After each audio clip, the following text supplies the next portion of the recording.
अगर आप आलसी हो तो ये वीडियो जरूर देखें, इस कहानी को जरूर सुनें। दिन के 12 बज रहे थे लेकिन सोहन अभी तक सो रहा था। उसकी माँ सुमित्रा ने आवाज दी, सुमित्रा उठ जा बेटा, सूरज सर पर चढ़ आया है, कब तक सोता रहेगा। लेकिन सोहन अब पर कोई असर नहीं हुआ। वह चादर में मुंह ढककर दोबारा से सो गया। कुछ देर बाद उसे खाने की खुशबू आने लगी। दाल में तड़का लगते ही उसे जोर से भूख लगने लगी। सोहन उठा और सीधा माँ के पास रसोई में पहुंच गया। सोहन, माँ क्या बनाया है? सुमित्रा, पहले जाकर नहा ले, फिर आना रसोई में। दाल चावल बनाए हैं। दाल चावल सोहन को बहुत पसंद थे। वह फटाफट आंगन में गया और हैंडपंप से पानी भरने लगा। इसी बीच उसे याद आया कि उसने तो दांत ही नहीं मांजे हैं। उसने फटाफट मंजन लेकर दांतों को रगड़ लिया और मेगा साबुन लेकर बैठ गया नहाने के लिए। जल्दी से नहाकर कपड़े पहनकर वह रसोई में पहुंच गया। तब तक खाना भी तैयार हो चुका था। माँ ने खाना परोस दिया। खाना बहुत ही स्वादिष्ट बना था। सोहन ने भर पेट के खाना खाया। वह खाना खाकर उठा तो माँ ने टोक दिया, सुमित्रा अब कहाँ चल रही है? सोहन, माँ लगता है खाना बहुत कुछ ज्यादा ही खा लिया है, बहुत तेज नींद आ रही है, मैं तो सोने जा रहा हूँ। सुमित्रा, हे भगवान, अभी 1 घंटे पहले ही तो सोकर उठा है।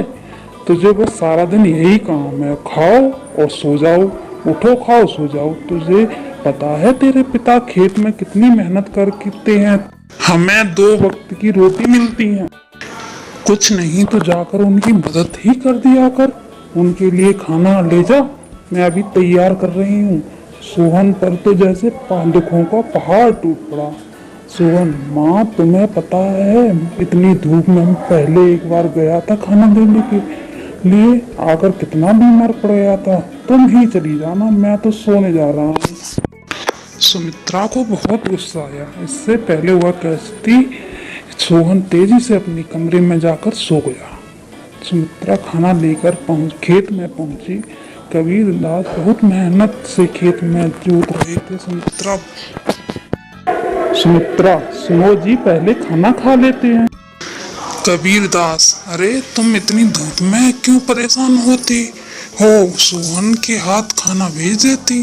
सुमित्रा, हमारे तो भाग्य ही फूट गए। ऐसा आलसी बेटा मिला है, बस खाता है और सो जाता है। भगवान जाने इस लड़के का क्या होगा। कबीरदास, चिंता मत करो, एक दिन सब ठीक हो जाएगा। सोहन के माता पिता की आदत से बहुत परेशान थे। वह कोई काम नहीं करता था, बस सारा दिन सारी रात सोता रहता था। एक दिन सोहन के पिता ने कहा, कबीरदास बेटा, मैं खाद और यूरिया लेने शहर जा रहा हूँ, 2 दिन लग जाएंगे। फसल तैयार होने वाली है तो सुबह सुबह खेत पर चले जाना और सारे दिन वहीं रहना। शाम को खाना खाकर रात को वहीं सो जाना, वहीं सोने चले जाना।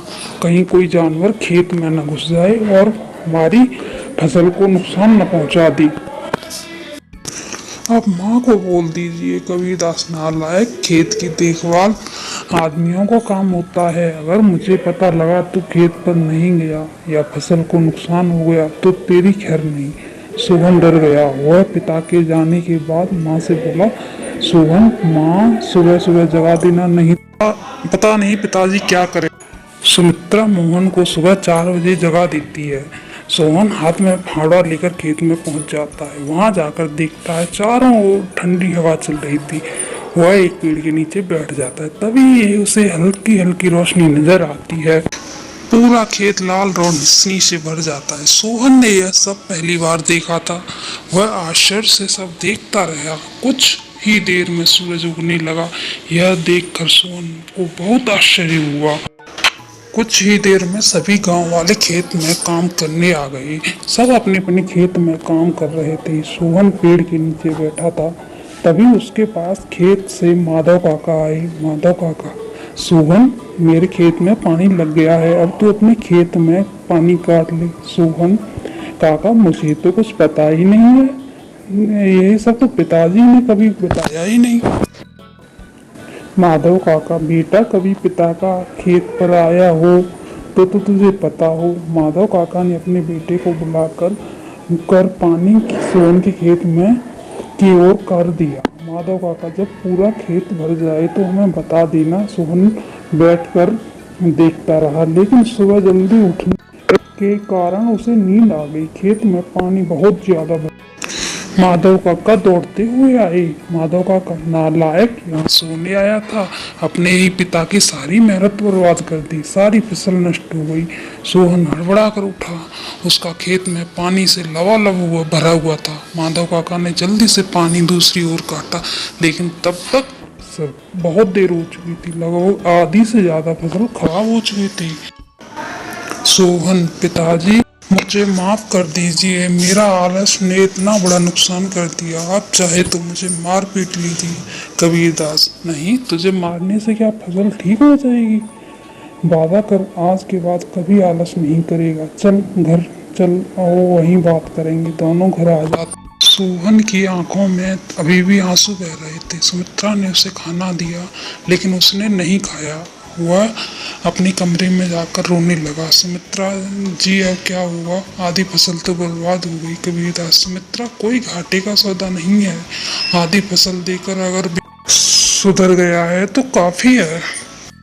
कबीरदास ने सोहन को बुलाया। कबीरदास, बेटा अब नुकसान तो हो ही गया है, हम कल से आधे खेत में फसल उखाड़ कर दोबारा बोनी होगी।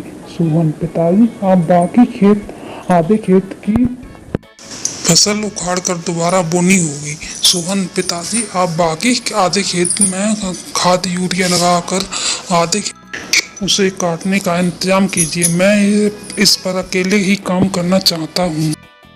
अगले दिन सुबह 4 बजे सोहन अपने पिता के साथ खेत पर पहुंच गया और पिताजी के बताए अनुसार खेत पर काम करने लगा। 4 महीने के कठिन परिश्रम करने के बाद नई फसल कुछ बढ़ती दिखाई देने लगी।